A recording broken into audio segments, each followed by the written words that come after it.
SSC GD का official notification आ गया है। इस वीडियो के अंदर हम बात करने वाले हैं कि एसएससी जीडी में कौन कौन सी पोस्ट के लिए नोटिफिकेशन आया है, कितनी पोस्ट के लिए ये वैकेंसी निकाली गई है। साथ ही मैं आपको बताने वाला हूं सैलरी के बारे में सब कुछ, साथ में एग्जाम पैटर्न और सिलेबस, साथ ही मैं आपको बताऊंगा कि इसके अंदर कितनी सैलरी मिलती है, कौन कौन सी पोस्ट के लिए आप अप्लाई कर सकते हैं। सारी डिटेल इस वीडियो के अंदर आपको पता चलेगी। मेक श्योर चैनल को सब्सक्राइब डेफिनेटली कर लेना। यह है ऑफिशियल नोटिफिकेशन एसएससी जीडी का, जिसमें मेन चीजें मैं आपको बताने वाला हूं। बाकी 30 से 40 पन्नों का ये पीडीएफ है पूरा नोटिफिकेशन, जो कि डिस्क्रिप्शन के अंदर लिंक मिल जाएगा। आप या फिर हमारे व्हाट्सएप चैनल से आप डाउनलोड कर सकते हैं, लिंक डिस्क्रिप्शन के अंदर दे रखा हूं। सबसे पहले बात करते हैं कि एप्लीकेशन फॉर्म हम कब से भर सकते हैं। तो यानी अब फॉर्म स्टार्ट हो गए हैं, 5 सितंबर से ही फॉर्म चालू हो गए थे। आपको लगभग 1 महीने का समय मिला है, यानी 1 महीना और 6-7 दिन का समय मिला है, तब तक आप फॉर्म फिल आसानी के साथ कर सकते हैं। ठीक है, यानी कि आप 5 सितंबर से 14 अक्टूबर के बीच कभी भी अपना ऑनलाइन एप्लीकेशन है वो फिल कर सकते हैं। और ऑनलाइन एप्लीकेशन को लास्ट सबमिट करने की डेट है 14 अक्टूबर, यानी ये जो डेट है 14 अक्टूबर के बाद आप है वो ऑनलाइन फॉर्म है वो फिल नहीं कर पाएंगे। और आप फीस पेमेंट करना चाहते हैं तो 15 अक्टूबर से पहले आपको फीस पेमेंट कर देनी है। उसके बाद फीस पेमेंट का विंडो भी क्लोज हो जाएगा, फिर आप फीस पेमेंट नहीं कर पाएंगे। हाँ, एक बात है कि आपने कोई एप्लीकेशन भरते समय या फॉर्म भरते समय कोई गलती कर दी है तो 5 नवंबर से 7 नवंबर के बीच आपको 2 से 3 दिन का यहाँ पर करेक्शन विंडो ओपन किया जाएगा, जिसके तहत आप ने कोई फॉर्म फिल करते समय कोई गलती कर दी है तो आप उसमें चेंजेस कर सकते हैं। और आपका एग्ज़ाम है वो जनवरी और फरवरी के बीच में कंडक्ट कराया जाएगा 2025 में, यानी लगभग आपको 5 से 6 महीने का समय अब मिल जाता है, जिसमें आप अच्छे से तैयारी कर सकते हैं। और इस एग्ज़ाम के हिसाब से यानी 10वीं लेवल का ये एग्ज़ाम है तो ये 5 से 6 महीने एनफ है, यदि सही से आप तैयारी करते हैं तो। सैलरी है इसके अंदर लेवल 1 से लेकर लेवल 3 के बीच में की मिलती है, यानी कि लेवल 1 में आपको सैलरी मिलती है तो 18,000 से 57,000 के करीबन आपको मिल सकता है। शुरुआती सैलरी एंड बेसिक सैलरी आपकी 18,000 होगी। ठीक है, और तीसरे लेवल के अंदर आपको 21,000 यानी 21,700 से 69,100 रुपये के करीबन मिलेंगे लास्ट तक। ये बेसिक पे है वो 18,000 और 22,000 के करीबन ही आपको मिलने वाला है। अब कौन कौन सी पोस्ट के लिए वैकेंसी है मैं आपको बता देता हूँ। अब इसमें एक चीज़ ध्यान देने वाली बात यह है कि आप जब ऑनलाइन फॉर्म फिल करते हैं तो आप इनमें से पोस्ट प्रेफरेंस है वो सिलेक्ट करेंगे, यानी जिस भी पोस्ट के लिए आपको तैयारी कर रहे हो, आप जो भी पोस्ट आपको चाहिए उसके लिए ही आपको प्रेफरेंसेस डालना है, जिससे आपको नौकरी लगे। आप किसी अन्य बंदे से करवाते हैं, उसे पोस्ट प्रेफरेंसेस बताते नहीं है कि इस पोस्ट के लिए मुझे अप्लाई करना है, तो बात यह है कि ऑटोमेटिकली आपका नाम आ जाता है यदि आप पास वगैरह होते हैं तो, और आपकी मनपसंद पोस्ट आपको नहीं मिलती है। ये चीज़ ध्यान देने वाली है। तो इसमें BSF, CISF, CRPF, SSB, ITBP और Assam rifles, SSF and CB, यहाँ पर इन पदों के लिए वैकेंसी निकाली गई है। महिला और पुरुष यानी मेल और फीमेल दोनों के लिए अलग अलग वैकेंसी निकाली गई है, जिसमें मेल की ज़्यादा है, ठीक है, और फीमेल की कम है। ठीक है, आपको पता है कि महिला कम है तैयारी करने वाली मिलिट्री फोर्स की। बीएसएफ में मेन के लिए 13,306 वैकेंसी निकाली गई है। साथ में महिला की बात करते हैं तो 2348 और टोटल की बात करते हैं 15,654 बीएसएफ के लिए। मैं आपको बता देता हूं दोस्तों कि ये जो आंकड़ा है जो आपको दिख रहा है 39,481 पदों के लिए जो ये वैकेंसी है, ये आगे जाकर बढ़ाया भी जा सकता है। और अमूमन देखा यही गया है कि ये जितने पदों पर वैकेंसी आती है उससे कहीं ज़्यादा ये हायर किए जाते हैं, तो ये बढ़ाए भी जा सकते हैं। तो 40,000 पद तो आप खाली मान ही लीजिए, 40,000 पदों के लिए वैकेंसी है। आप अपने जेंडर के हिसाब से, साथ में अपनी कास्ट के हिसाब से देख लेना कि कितने पद है। फॉर एग्जाम्पल, आप एक मेल है और ईडब्ल्यूएस कैटेगरी से बिलोंग करते हैं और सीआरपीएफ में आप जॉब चाहते हैं तो इसके पद है आप देख सकते हैं 1130। इस तरह से आपको ये चार्ट समझ में आ रहा होगा। कुल मिलाकर कहने का मतलब यह है कि करीबन 40,000 पदों के लिए वैकेंसी है, और जिसमें यहाँ पर बीएसएफ के सबसे ज़्यादा पोस्ट है, आप 15,654 देख सकते हैं। उसके बाद सीआरपीएफ के हैं 11,541। उसके बाद में हम बात करते हैं आईटीबीपी के भी 3,017 पोस्ट है टोटल। अभी हम एज लिमिट की बात कर लेते हैं कि कितनी एज आपकी है तो इसके अंदर आप अप्लाई कर सकते हैं। तो एज लिमिट की बात करते हैं तो एज आपकी होनी चाहिए 18 से 23 साल के बीच में, लेकिन एक इसमें आंकड़ा दिया गया है 1 जनवरी 2025। इसका क्या सीन है ये आप समझ लीजिए। इसका सीन सिंपल सा है कि आपका जन्मदिन 1 जनवरी 2025 से पहले पहले आपका जन्मदिन आ जाता है तो आप इसके लिए एलिजिबल हैं। कहने को तो इन्होंने 18 साल कह दी है, लेकिन आपका जन्मदिन इस सितंबर मंथ में, अक्टूबर में, नवंबर में, दिसंबर में, किसी भी मंथ में आता है तो आप इसके लिए एलिजिबल है। आपकी एज है वो 1 जनवरी 2025 से ही कैलकुलेट की जाए, क्योंकि वैकेंसी 2025 की है, ये लास्ट तक निकाली गई है। तो आपको 5 से 6 महीने का समय मिल जाता है जिसमें आप तैयारी कर सकते हैं। तो एज के बारे में आपको पता चल गया।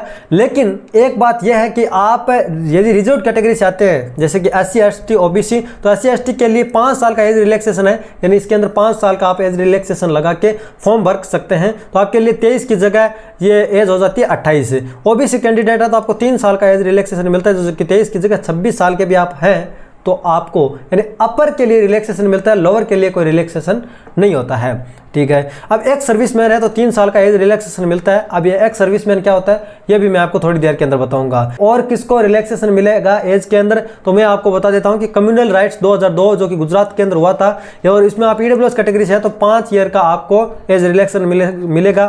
साथ में कम्युनल राइट्स के अंदर आप विक्टिम हैं गुजरात के उस कांड के अंदर तो आपको 8 साल का एज रिलैक्सेशन मिलेगा। यदि आप OBC से है तो SC ST के लिए 10 साल का एज रिलैक्सेशन है।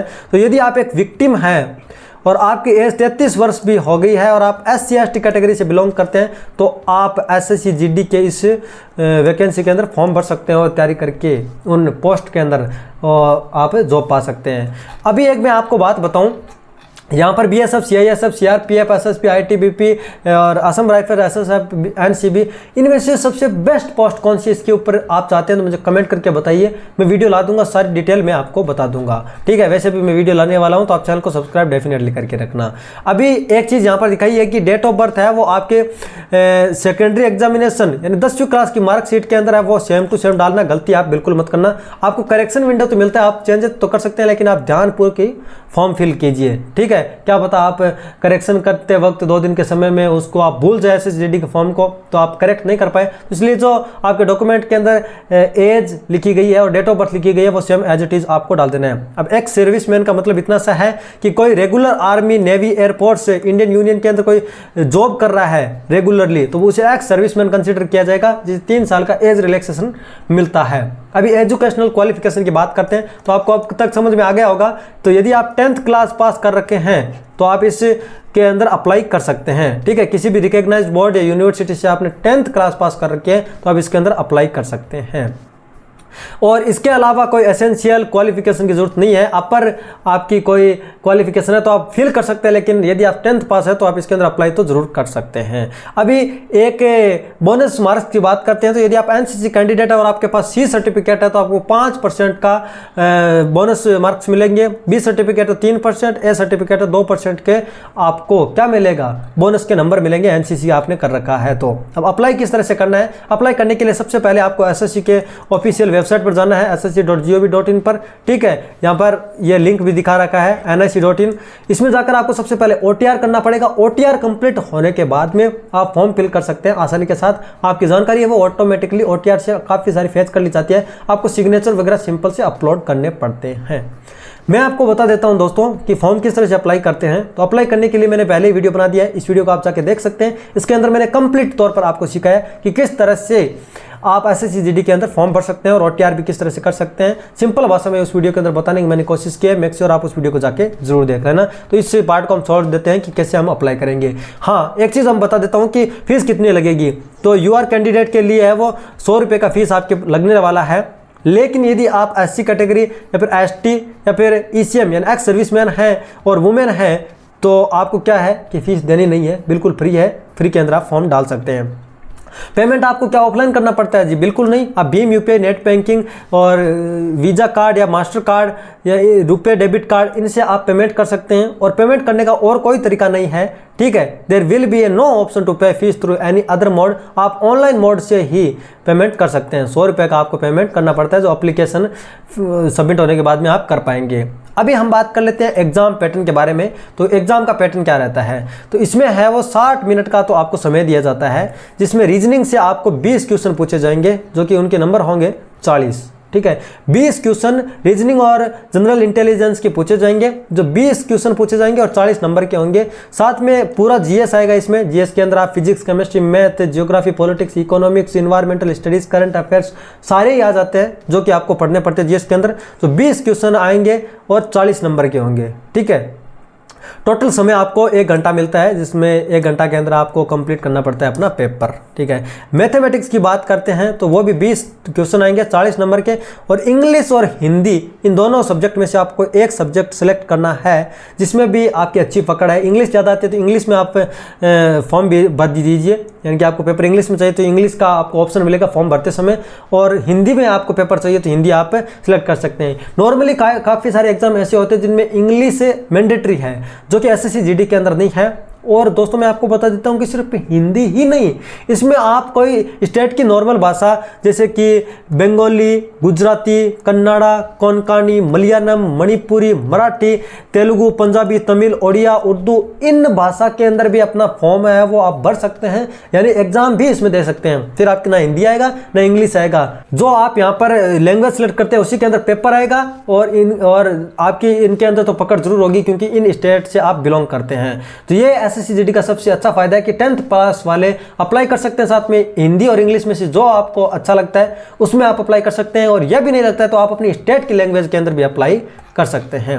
अभी सब्जेक्ट दोस्तों नोटिफिकेशन के अंदर बता दिए गए हैं कि रीजनिंग के कौन कौन से सब्जेक्ट है, जैसे विजुअल मेमोरी, डिस्क्रिमिनेशन, ये arithmetic reasoning and figural classification, arithmetic number series, non verbal series, coding and decoding, ये टॉपिक आपको बता दिए गए हैं कि रीजनिंग से कौन से टॉपिक आएंगे। लेकिन यदि आप चाहते हैं कि आपको डिटेल से स्टेप बाय स्टेप पता चले कि कौन कौन से सब्जेक्ट एसएससी जीडी के अंदर आने वाले, तो मैं आपको बता दूंगा, एक वीडियो में इसके ऊपर भी लाने वाला हूं। बाकी नोटिफिकेशन के अंदर जनरल अवेयरनेस के भी टॉपिक बताए गए हैं कि इसके अंदर क्या क्या आएगा। तो इसके अंदर जियोग्राफी, कल्चर, हिस्ट्री, प्रिटेनिंग और टू स्पोर्ट्स, यानी स्पोर्ट्स के बारे में भी सब कुछ आएगा। नेबरिंग कंट्री के बारे में भी जानकारी के बारे में आपसे क्वेश्चन पूछा जाएगा। Economics, general polity, Indian constitution, scientific research and etc, इन पर क्वेश्चन पूछा जाएगा। यानी जीएस के टॉपिक यहाँ पर बता दिए गए हैं।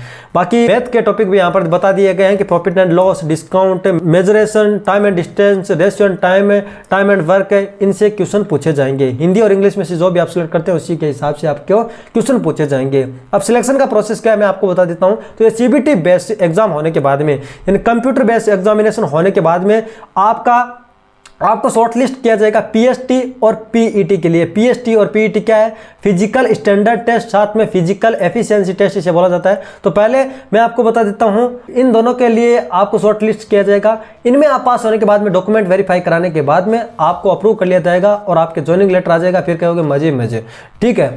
तो सबसे पहले हम बात करते हैं कि फिजिकल एफिशिएंसी टेस्ट यानी पीईटी के अंदर क्या कुछ होता है फिजिकल टेस्ट के अंदर। तो इसमें आपको 5 किलोमीटर की दौड़ करनी पड़ती है। यदि आप एक मेल कैंडिडेट है तो आपको 24 मिनट का समय मिलता है, ठीक है। यदि आप फीमेल कैंडिडेट हैं तो आपको 1600 मीटर की रेस करनी पड़ती है, दौड़ करनी पड़ती है, जिसके अंदर 8.5 मिनट का समय दिया जाता है, जो कि बहुत ज़्यादा टफ नहीं है। एक फीमेल है तो उनको प्रैक्टिस की ज़रूरत है, प्रैक्टिस करने के बाद में कर सकता है, ठीक है।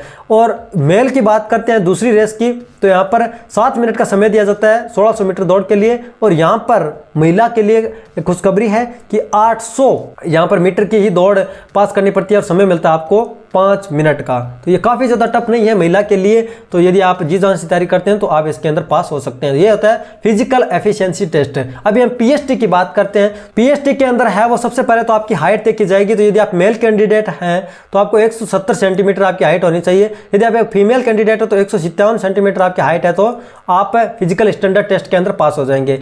इनमें एक चीज़ ये है कि इसमें भी रिलैक्सेशन मिलता है। जो रिलैक्सेशन की कैटेगरी वगैरह देख सकते हैं कि कोई पहाड़ी क्षेत्र वगैरह से हैं तो जेनेटिकली वो इतने लंबे नहीं होते हैं, तो उनको एज रिलैक्सेशन मिलता है, जिसमें 5-4 सेंटीमीटर मतलब कम हो आपकी 5-4 सेंटीमीटर तो भी आपको ले लिया जाता है।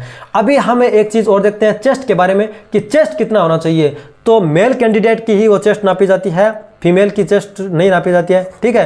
तो यहाँ पर अनएक्सपेंडेड यानी बिना फुली हुई आपकी चेस्ट है वो 80 सेंटीमीटर तक होनी चाहिए, और एक्सपेंड करने के बाद में है वो 85, ठीक है, आपकी चेस्ट होनी चाहिए, ठीक है। यदि आपकी इतनी चेस्ट है और आपकी हाइट उतनी है तो आप ये एग्जाम दे सकते हैं और ये टेस्ट है वो आप फिजिकल स्टैंडर्ड टेस्ट है वो पास कर सकते हैं। लेकिन दोस्तों मैं आपको एक चीज बता देता हूं कि इसके कोई नंबर आपके कंसीडर नहीं किए जाएंगे। मेरिट लिस्ट है वो आपके सीबीटी बेस्ड एग्जामिनेशन से ही आएगी, यानी इनको आपको पास करना तो मैंडेटरी है लेकिन इसके कोई नंबर नहीं है। इनमें पास नहीं होते तो आपको निकाल दिया जाता है। आपके डॉक्यूमेंट वेरिफिकेशन के आपको डॉक्यूमेंट वेरिफिकेशन के लिए आपको नहीं बुलाया जाता है सीबीटी एग्जाम में पास होने के बाद भी, ठीक है। अभी हम वेट की बात करते हैं तो आपकी हाइट के अकॉर्डिंग है वो मेडिकल स्टैंडर्ड के हिसाब से आपका वेट चेक कर लिया जाएगा, फिट होते हैं तो आपको ले लिया जाएगा। एक चीज जो यहाँ पर लिखी गई है कि आप जिस भी पोस्ट के लिए अप्लाई करना चाहते हैं, यानी जिसको भी आप प्रायोरिटी आप सबके लिए अप्लाई कर सकते हैं, कोई दिक्कत वाली बात नहीं है, ठीक है। आप जिसको भी प्रायोरिटी देना चाहते हैं, आपको लगना तो है बीएसएफ में और आप 1 नंबर प्रायोरिटी दे देते हैं एसएसएफ को, तो ये दिक्कत वाली बात है कि आपके अच्छे नंबर बनते हैं तो आपको एसएसएफ के अंदर ले लिया जाएगा। आपकी बीएसएफ यदि पसंदीदा नौकरी है तो आपको नहीं लिया जाएगा, ठीक है। इन सब के बारे में तो मैं एक डिटेल्स वीडियो लाने वाला हूं। तो फॉर्म भरते समय आपको एक चीज का ध्यान खास तौर से रखना है कि आपको बीएसएफ के लिए ए कोड है, सीआईएसएफ के लिए बी, सीआरपीएफ के लिए सी, एसएसबी के लिए डी, आईटीबीपी के लिए ई, असम राइफल्स के लिए एफ, एनसीबी के लिए जी, एसएसएफ के लिए एच कोड रखा गया है, प्रेफरेंसेज कोड। तो फॉर्म फिल करते समय आप सेंटर के साथ ही ये प्रेफरेंसेज भी भरेंगे कि कौन से सेंटर में आप एग्जाम देना चाहते हैं। 3 वहां पर ऑप्शन मिलते हैं और आपको यहाँ पर कौन से आप पोस्ट के लिए प्रायोरिटी 1 नंबर 2 नंबर देना चाहते हैं। तो यदि आप इस क्रम के हिसाब से देना चाहते हैं तो वो आपकी इच्छा है, ठीक है। लेकिन आपकी पसंदीदा नौकरी आईटीबीपी है तो आप पहले आईटीबीपी को यानी ई वाले ऑप्शन को सिलेक्ट करेंगे, ठीक है। सीआरपीएफ है तो सी 2 नंबर पर सिलेक्ट करेंगे। फिर आप सोचते हैं कि इन दोनों के अंदर नाम यहाँ नहीं आता है तो सीआईएसएफ के अंदर नाम आ जाए तो यहाँ पर बी आपको सिलेक्ट करना। तो इस क्रम के हिसाब से आपको अपनी पोस्ट प्रेफरेंसेस सिलेक्ट करनी है जो फॉर्म फिल करते समय आपको मिल जाएगी। सारे डिटेल पर मैंने वीडियो तो बना ही दिया है जिसको आप देखकर फॉर्म फिल करना आसानी के साथ सीख सकते हैं। एक चीज़ आपको खास तौर से ध्यान रखनी है जो कि है फोटो और सिग्नेचर की, ठीक है। ये फोटो और सिग्नेचर आपके अच्छे होने चाहिए। आप चश्मा लगे हुए ना फोटो लाइव फोटो कैप्चर मत करना उसमें, ठीक है। आप ऐसे लेट के भी फोटो कैप्चर ना करना, आप सीधे बैठ के लाइव फोटो कैप्चर कर लेना है अपने पीछे मोबाइल के सहायता से। आप खुद ही फॉर्म फिल करेंगे तो अच्छा रहेगा क्योंकि इतनी नॉलेज तो सबको है जो तैयारी कर रहा है, इतना पढ़ा लिखा तो आप होंगे, अपने आप फॉर्म तो फिल आसानी के साथ कर सकते हैं। किसी पे आपको डिपेंड नहीं रहना है। डिपेंड रहते हो तो गलती होती है तो उसका खामियाजा आपको भुगतना पड़ेगा। बेशक वो सही कर ली जाती है करेक्शन विंडो के माध्यम से, लेकिन इससे अच्छा है आप खुद ही भर लो। 100-200 रुपये का आपको पेमेंट भी नहीं लगेगा as an form fee. Signature भी है वो ऐसा नहीं है कि इतना बड़ा पन्ना है, इसमें आप इतने से छोटे से सिग्नेचर कर रखे हैं। आप सिग्नेचर कैसे भी करके लेकिन उसको क्रॉप करके रखें और 10 से 20 KB के अंदर जो कि जेपीजी और जेपीईजी फॉर्मेट के अंदर, ठीक है, आप उनको सेव करके रखिए। आप कितने बड़े पन्ने के अंदर सिग्नेचर करके रखना लेकिन उसे क्रॉप करके जरूर रखना जो कि एकदम विजिबल अच्छे से होना चाहिए। फोटो भी अच्छे से विजिबल हो, सिग्नेचर भी अच्छे से विजिबल हो, इन चीज़ों का आपको खास तौर से ध्यान रखना है। तो यह था एसएससी जीडी के बारे में सब कुछ। वीडियो पसंद आया लाइक करें, अपने फ्रेंड्स के साथ शेयर जरूर करें, चैनल पर पहली बार सब्सक्राइब डेफिनेटली करें। इंटरेस्टिंग वीडियो के अंदर जरूर मिलेंगे, तब तक के लिए जय हिंद।